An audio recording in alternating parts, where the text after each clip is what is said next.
വയസ്സിൽ വളരെ മികച്ച പെർഫോമൻസ് നടത്തുമ്പോൾ കാസിമിറോ മാഞ്ചസ്റ്റർ യുണൈറ്റഡ് വിട്ടിട്ട് എങ്ങോട്ടാണ് പോകുന്നത്? എപ്പോഴെങ്കിലും ചിന്തിച്ചിട്ടുണ്ടോ? യുണൈറ്റഡ് വിട്ടിട്ട് യൂറോപ്പിലെ ടോപ്പ് 5 ലീഗിലെ ഏതെങ്കിലും ടീമിൽ അദ്ദേഹം കളിക്കുമോ? അതോ ലയണൽ മെസ്സിയുടെ MLS അദ്ദേഹം പോകുമോ? അതോ റൊണാൾഡോ കളിക്കുന്ന സൗദി പ്രോ ലീഗിലേക്ക് പോകുമോ? അതോ അദ്ദേഹത്തിന്റെ സ്വന്തം രാജ്യമായിട്ടുള്ള ബ്രസീലിലേക്ക് പോകുമോ? ഏത് ലീഗിലായിരിക്കും കാസിമിറോ വരുന്ന സമ്മർ ട്രാൻസ്ഫർ വിൻഡോയിൽ പോയി ചേരാൻ പോകുന്നത്? നിലവിലെ സൂചനകൾ എന്തൊക്കെയാണെന്നാണ് നമ്മൾ ഈ ഒരു വീഡിയോയിലൂടെ നോക്കാൻ പോകുന്നത്. അപ്പോൾ വീഡിയോയിലേക്ക് പോകുന്നതിന് മുമ്പ് എനിക്ക് രണ്ട് കാര്യങ്ങൾ പറയുന്നുണ്ട്. എല്ലാ ദിവസവും നമ്മൾ അപ്ലോഡ് ചെയ്യുന്നുണ്ട്, അതുകൊണ്ട് തന്നെ നിങ്ങളുടെ സപ്പോർട്ട് ഞാൻ പ്രതീക്ഷിക്കുന്നു. രണ്ടാമത്തത്, വീഡിയോ ഫുള്ളായിട്ട് കാണാൻ ശ്രമിക്കുക, എന്നാൽ മാത്രമേ ഈ ഒരു ട്രാൻസ്ഫറിനെ കുറിച്ച് വളരെ വ്യക്തമായിട്ട് നിങ്ങൾക്ക് മനസ്സിലാകത്തുള്ളൂ. അപ്പോൾ നമുക്ക് വീഡിയോയിലേക്ക് കിടക്കാം. 2022 റയൽ മാഡ്രിഡിന് 60 മില്യൺ പൗണ്ട് നൽകിക്കൊണ്ട് കാസിമിറോയെ മാഞ്ചസ്റ്റർ യുണൈറ്റഡ് ടീമിലെത്തിക്കുന്നത്. ആ സമയത്ത് എല്ലാ റയൽ ഫാൻസ് ആഗ്രഹിച്ചിരുന്ന ഒരു കാര്യം ഉണ്ടായിരുന്നു, കാസിമിറോ എന്തിനാണ് പോകുന്നത്, റയലിൽ തന്നെ തുടർന്നുകൂടെ, 1-2 സീസൺ റയലിൽ കളിച്ചുകൂടെ എന്നത്. എന്നാൽ ഇപ്പോൾ എല്ലാ മാഞ്ചസ്റ്റർ യുണൈറ്റഡ് ഫാൻസ് ആഗ്രഹിക്കുന്നതും അത് തന്നെയാണ്. എന്തിനാണ് മാഞ്ചസ്റ്റർ യുണൈറ്റഡ് വിട്ടു പോകുന്നത്, മാഞ്ചസ്റ്റർ യുണൈറ്റഡിൽ തന്നെ തുടർന്നുകൂടെ എന്നത്. മാഞ്ചസ്റ്ററിൽ എത്തിയ താരം ഇതുവരെ 148 മാച്ചസ് കളിച്ചിട്ടുണ്ട്, 22 ഗോളുകൾ അടിച്ചിട്ടുണ്ട്. കാസിമിറോ മികച്ച ഫോമിൽ കളിച്ചിട്ടുള്ള എല്ലാ മാച്ചും മാഞ്ചസ്റ്റർ യുണൈറ്റഡ് ജയിച്ചിട്ടുണ്ട് എന്നതാണ് യാഥാർത്ഥ്യം. നിലവിൽ മൈക്കൽ കാരിക്കിന്റെ കീഴിൽ വളരെ മികച്ച പെർഫോമൻസ് ആണ് മാഞ്ചസ്റ്റർ യുണൈറ്റഡ് നടത്തിക്കൊണ്ടിരിക്കുന്നത്. കഴിഞ്ഞ 3 മാച്ചസ് അവർ ജയിച്ചു. അതും പോയിന്റ് ടേബിളിൽ 1-ാം സ്ഥാനത്തുള്ള ആഴ്സണലിനെയും 2-ാം സ്ഥാനത്തുള്ള സിറ്റിയെയും അവർ പരാജയപ്പെടുത്തി. നല്ല മികച്ച ഒരു ടീം ഗെയിം അവരുടെ ഭാഗത്ത് നിന്ന് കാണാൻ കഴിയുന്നു. ആ ഒരു ടീം ഗെയിമിൽ വലിയൊരു പങ്ക് കാസിമിറോ വഹിക്കുന്നുണ്ട്. കാസിമിറോയെ സംബന്ധിച്ച് അദ്ദേഹം ഒരു ബാൾജിന് വേണ്ടി കളിക്കുന്ന പ്ലെയറാണ്.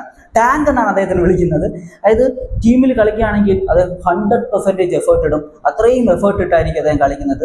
ഏതൊരു ടീം താരത്തെ സൈൻ ചെയ്താലും അതൊരു മുതൽക്കൂട്ടാണ്. അവരുടെ ബാൾജിന് വേണ്ടി താരം 100% എഫേർട്ട് ഇട്ട് കളിക്കും.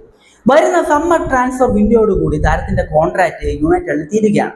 യുണൈറ്റഡ് മാനേജ്മെന്റ് വീണ്ടും കോൺട്രാക്ട് കൊടുക്കാൻ തയ്യാറാണ്, 1 വർഷം കൂടെ എക്സ്റ്റെൻഡ് ചെയ്യാൻ തയ്യാറാണ്. എന്നാൽ കാസിമിറോയ്ക്ക് യുണൈറ്റഡിൽ തുടരേണ്ട, അദ്ദേഹം യുണൈറ്റഡ് വിടാനുള്ള ഒരു തീരുമാനം എടുത്തു കഴിഞ്ഞു. അദ്ദേഹം എടുത്തു കഴിഞ്ഞു, ഒഫീഷ്യലി നമ്മളെല്ലാവരും അറിഞ്ഞതാണ്. എന്നാൽ അദ്ദേഹം ഏത് ടീമിലേക്കായിരിക്കും പോകുന്നത് എന്നതാണ് നിലവിലെ ചോദ്യം. പ്രധാനമായിട്ടും 4 ലീഗുകളാണ് പറയപ്പെടുന്നത്. ഒന്നാമത്തത് ഇറ്റലിയാണ്, രണ്ടാമത്തത് ലയണൽ മെസ്സി കളിക്കുന്ന MLS അമേരിക്ക, മൂന്നാമത്തത് സൗദി അറേബ്യ, ക്രിസ്ത്യാനോ റൊണാൾഡോ കളിക്കുന്ന സൗദി പ്രോ ലീഗ്, നാലാമത്തത് അദ്ദേഹത്തിന്റെ സ്വന്തം രാജ്യമായിട്ടുള്ള ബ്രസീൽ. അപ്പോൾ ഈ 4 സാധ്യതകളിൽ ഏതിനാണ് ഏറ്റവും കൂടുതൽ സാധ്യതയുള്ളത് എന്നാണ് നമ്മൾ നോക്കാൻ പോകുന്നത്. ആദ്യമേ തന്നെ മാഞ്ചസ്റ്റർ യുണൈറ്റഡിന്റെ ലെജൻഡായിട്ടുള്ള സാക്ഷാൽ ഡേവിഡ് ബെക്കാം, അതുപോലെ തന്നെ മാഞ്ചസ്റ്റർ യുണൈറ്റഡിൽ കളിച്ചിരുന്ന സ്ലാട്ടൻ ഇബ്രാഹിമോവിച്ച് എന്ന ലെജൻഡറി താരം, ഇവർ രണ്ടുപേരും MLS ക്ലബായിട്ടുള്ള LA ഗാലക്സിയിൽ ചേർന്നിരുന്നു. അപ്പോൾ യുണൈറ്റഡിന്റെ 3ാമത്തെ താരം LA ഗാലക്സിയിൽ ചേരും എന്നാണ് ഇപ്പോൾ പറയപ്പെടുന്നത്. അതായത് LA ഗാലക്സിയിലോട്ട് ഈ 2 താരങ്ങളുടെ പാത പിന്തുടർന്ന് കാസിമിറോ എത്തും എന്നാണ് ഇപ്പോൾ പല മാധ്യമങ്ങളും റിപ്പോർട്ട് ചെയ്തിട്ടുള്ളത്. അപ്പോൾ LA ഗാലക്സിയെ സംബന്ധിച്ച് അവർ നേരിടുന്ന ഏറ്റവും വലിയ വെല്ലുവിളി എന്താണെന്ന് വെച്ച് കഴിഞ്ഞാൽ, ഒരു ആഴ്ചയിൽ ഏറെക്കുറെ 3,70,500 പൗണ്ടോളമാണ് കാസിമിറോയുടെ നിലവിലെ സാലറി. അപ്പോൾ ഇത്രയും രൂപ കൊടുക്കാൻ ഒരിക്കലും LA ഗാലക്സിക്ക് കഴിയത്തില്ല. അപ്പോൾ അവർ ആ സാലറി കട്ടൊക്കെ ചെയ്യേണ്ടി വരും. അതിനൊക്കെ കാസിമിറോ തയ്യാറാകുമോ എന്നതാണ് നമ്മൾ കണ്ടറിയേണ്ട കാര്യം. ഇതാണ് നിലവിൽ MLS സംബന്ധിച്ചുള്ളത്. ഇന്റർ മൈമിലോട്ടൊന്നും പോകാനുള്ള സാധ്യതയില്ല. അതായത് ഇന്റർ മൈമി ഏറെക്കുറെ എല്ലാ സൈനിങ് എല്ലാം കാര്യങ്ങളൊക്കെ സെറ്റ് ആക്കിയിട്ടുണ്ട്. അപ്പോൾ ഇന്റർ മൈമിലോട്ട് പോകാനുള്ള സാധ്യതയില്ല. LA ഗാലക്സിയിലേക്ക് പോകാനുള്ള സാധ്യത ഇപ്പോൾ ഹയർ ആണ്. രണ്ടാമത്തെ സാധ്യത എന്ന് പറയുന്നത് ക്രിസ്ത്യാനോ റൊണാൾഡോയുടെ ലീഗായിട്ടുള്ള സൗദി പ്രോ ലീഗാണ്. കഴിഞ്ഞ സമ്മർ ട്രാൻസ്ഫർ വിൻഡോയിൽ സൗദി പ്രോ ലീഗിൽ നല്ലൊരു ഓഫർ റൊണാൾഡോയുടെ സ്വന്തം അൽ നാസർ നൽകിയിരുന്നു. എന്നാൽ അദ്ദേഹം അത് റിജക്ട് ചെയ്തു. അതിനുള്ള കാരണം എന്താണെന്ന് വ്യക്തമല്ല. അതുകൊണ്ട് തന്നെ സൗദി പ്രോ ലീഗിലേക്ക് പോകാനുള്ള സാധ്യത കുറവാണ്. അദ്ദേഹത്തെ സംബന്ധിച്ച് അദ്ദേഹം സൗദിയിൽ പോയി കളിക്കാൻ താല്പര്യപ്പെടുന്നില്ല എന്നത് കഴിഞ്ഞ അദ്ദേഹത്തിന്റെ ആ ഒരു റിജക്ഷനിലൂടെ വളരെ വ്യക്തമാണ്. അതുമാത്രമല്ല, സൗദി ലീഗിലെ മറ്റ് പല ടീമുകളും വളരെ കോമ്പറ്റീറ്റീവ് ആയിട്ട് താരത്തിനെ ടീമിലേക്ക് എത്തിക്കാൻ ആഗ്രഹിക്കുന്നുണ്ട്. അതുകൊണ്ട് തന്നെ നല്ലൊരു ഓഫർ കൊടുത്തു കഴിഞ്ഞാൽ താരം സൗദിയിലേക്ക് പോകാനുള്ള സാധ്യതകൾ നമുക്ക് തള്ളിക്കളയാനൊന്നും കഴിയത്തില്ല. 3ാമത്തെ സാധ്യത അദ്ദേഹം ബ്രസീലിയൻ ലീഗിലേക്ക് പോകാനുള്ള സാധ്യതയാണ്. അദ്ദേഹത്തെ സംബന്ധിച്ച് ബ്രസീലിയൻ താരമാണ്, ബ്രസീലിയൻ ലീഗിലൂടെ വളർന്നു വന്നിട്ടുള്ള താരമാണ്. അപ്പോൾ അതുകൊണ്ട് തന്നെ അദ്ദേഹത്തിന്റെ ആദ്യത്തെ ക്ലബിലേക്ക് അദ്ദേഹം പോകാനുള്ള സാധ്യതയുണ്ട്, അല്ലെങ്കിൽ ബ്രസീലിലെ ഏതെങ്കിലും വലിയ ടീമിലേക്ക് അദ്ദേഹം പോകാനുള്ള സാധ്യതയുണ്ട്. 3ാമത്തെ റീസൺ ഇതാണ്. 4ാമത്തെ റീസൺ, യൂറോപ്പിലെ ടോപ്പ് 5 ലീഗിൽ ഏതെങ്കിലും ലീഗിൽ അദ്ദേഹം തുടരാൻ സാധ്യതയുണ്ട്.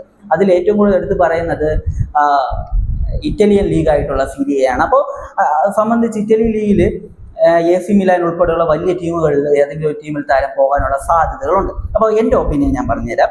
ഒന്നില്ലെങ്കിൽ LA ഗാലക്സിയിൽ അദ്ദേഹം പോകാനുള്ള സാധ്യതയാണ് ഞാൻ കാണുന്നത്. അല്ലാത്ത പക്ഷം യൂറോപ്പിൽ തന്നെ ഏതെങ്കിലും വലിയ ടീമിൽ അദ്ദേഹം കളിക്കാനുള്ള സാധ്യതയുണ്ട്. AC മിലാനൊക്കെ ഉള്ള സാധ്യതയുണ്ട്. AC മിലാനെ സംബന്ധിച്ച് അറിയാലോ, അവർ മിഡ്ഫീൽഡിൽ കഴിഞ്ഞ സമ്മറിലായിരുന്നു ലൂക്ക മോഡ്രിച്ചിനെ എത്തിച്ചിരുന്നത്. ലൂക്ക മോഡ്രിച്ച് തകർപ്പൻ പെർഫോമൻസ് നടത്തുന്നുണ്ട്. അതുകൊണ്ട് തന്നെ യുണൈറ്റഡിന്റെ ഈ ഒരു സൂപ്പർ താരത്തെ എ സി മിലാൻ എത്തിക്കാനുള്ള സാധ്യതയുണ്ട്. ചലഞ്ചുകൾ ഇഷ്ടപ്പെടുന്ന ഒരു മനുഷ്യനാണ് കാസിമിറോ. അദ്ദേഹം ആ ചലഞ്ച് തേടിയാണ് പൊയ്ക്കൊണ്ടിരിക്കുന്നത്. അതുകൊണ്ട് തന്നെ അദ്ദേഹം യൂറോപ്പിലെ ടോപ്പ് 5 ലീഗിൽ തന്നെ കളിക്കാനുള്ള സാധ്യത ഞാൻ കാണുന്നുണ്ട്. 33 വയസ്സേ ആയിട്ടുള്ളൂ. അതുകൊണ്ട് തന്നെ അദ്ദേഹത്തിന് വീണ്ടും മികച്ചൊരു പെർഫോമൻസ് നടത്താൻ കഴിയും. അപ്പം നിലവിലെ സൂചനകൾ ഇതാണ്. അപ്പോൾ ഞാൻ വളരെ വ്യക്തമായിട്ട് നിങ്ങൾക്ക് പറഞ്ഞിട്ടുണ്ട്, സൗദി ലീഗിലേക്ക് അദ്ദേഹം പോകാനുള്ള സാധ്യത വളരെ കുറവാണ്. അതുപോലെ തന്നെ ബ്രസീലിയൻ ലീഗിലേക്ക് ഇപ്പോൾ നിലവിലെ സാഹചര്യത്തിൽ പോകാനുള്ള സാധ്യതയും കുറവാണ്. ഒന്നിലേക്ക് LA ഗാലക്സി എന്ന ടീമിലേക്ക് പോകാനുള്ള സാധ്യതയുണ്ട്. അല്ലാത്ത പക്ഷം അദ്ദേഹം യൂറോപ്പിൽ തന്നെ ഏതെങ്കിലും വലിയ ടീമിൽ കളിക്കാനുള്ള സാധ്യതയുണ്ട്. AC മിലാൻ എന്ന് പറയുന്നത് ഒരിടത്തും റൂമറായിട്ട് പോലും വന്നിട്ടില്ല. ഞാൻ പറഞ്ഞിട്ടുള്ള കാര്യം മാത്രമാണ്. സീരിയയിലേക്ക് അദ്ദേഹം പോകാനുള്ള സാധ്യത ഹയർ ആണ് എന്ന് പല മാധ്യമങ്ങളും ഇപ്പോൾ റിപ്പോർട്ട് ഉണ്ട്. അത് വെച്ചാണ് ഞാൻ പറഞ്ഞിട്ടുള്ളത്. അപ്പോൾ സീരിയയിൽ വേറെ ഏത് ടീമിലുമാണെങ്കിൽ അദ്ദേഹം കളിക്കാം. എൻ്റെ ഒരു താല്പര്യം എന്താണെന്ന് വെച്ച് കഴിഞ്ഞാൽ യൂറോപ്പിലെ ടോപ്പ് 5 ലീഗിൽ തന്നെ 2 സീസൺ കൂടെ കളിക്കുക, അതിനുശേഷം വേറെ ലീഗുകളിലേക്ക് പോകുക. കാരണം അതിനുള്ള പൊട്ടൻഷ്യൽ ഉണ്ടെന്നേ, അങ്ങനെ ടോപ്പാണ്, അതെല്ലാവർക്കും അറിയുന്നതാണ്. യുണൈറ്റഡിൽ തുടർന്ന് അത്രയ്ക്ക് നല്ലതെന്നാണ് ഞാൻ വിചാരിക്കുന്നത്. പക്ഷെ എന്ത് ചെയ്യാം, അദ്ദേഹം യുണൈറ്റഡ് വിടാനുള്ള തീരുമാനം എടുത്തു കഴിഞ്ഞു. അപ്പോൾ ഇതാണ് നിലവിൽ കാസിമിറോയുടെ ആ ഒരു സിറ്റുവേഷൻ എന്ന് പറയുന്നത്. കാസിമിറോ യുണൈറ്റഡ് വിടാൻ തീരുമാനിച്ചു കഴിഞ്ഞു. അദ്ദേഹം പോകാൻ താല്പര്യപ്പെടുന്ന, അദ്ദേഹം പോകാൻ താല്പര്യപ്പെടുന്നല്ല, അദ്ദേഹം പോകാൻ സാധ്യതയുള്ള 4 സ്ഥലങ്ങൾ ഞാൻ പറഞ്ഞിട്ടുണ്ട്, 4 രാജ്യങ്ങൾ ഞാൻ പറഞ്ഞിട്ടുണ്ട്, 4 ലീഗിനെ ഞാൻ പറഞ്ഞിട്ടുണ്ട്. അപ്പോൾ ആ ലീഗിലെ ടീമുകളെ കുറിച്ച് ഞാൻ പറഞ്ഞിട്ടുണ്ട്. അപ്പോൾ ഈ ഒരു വീഡിയോയെ കുറിച്ചുള്ള നിങ്ങളുടെ ഒപ്പീനിയൻ എന്ത് തന്നെയാണെങ്കിലും കമൻറ്റ് ചെയ്യുക. ഈ വീഡിയോ ഇതുവരെ ആരെയും കണ്ടിട്ടുണ്ടോ എന്ന് പോലെ അറിയാൻ വയ്യ. അപ്പോൾ ഫുൾ വീഡിയോ കണ്ടിട്ടുള്ളവരാണെങ്കിൽ ജസ്റ്റ് ഫുൾ എന്ന് പറഞ്ഞിട്ടൊരു കമൻറ്റ് ഇട്ടേക്കുക, എനിക്കറിയാൻ വേണ്ടിയാണ്. അപ്പോൾ ഇത്രയേ ഉള്ളൂ. നാളെ മറ്റൊരു വീഡിയോ ആയിട്ട് കാണാം. ബൈ ബൈ വിത്ത് ഫുഡേൽ.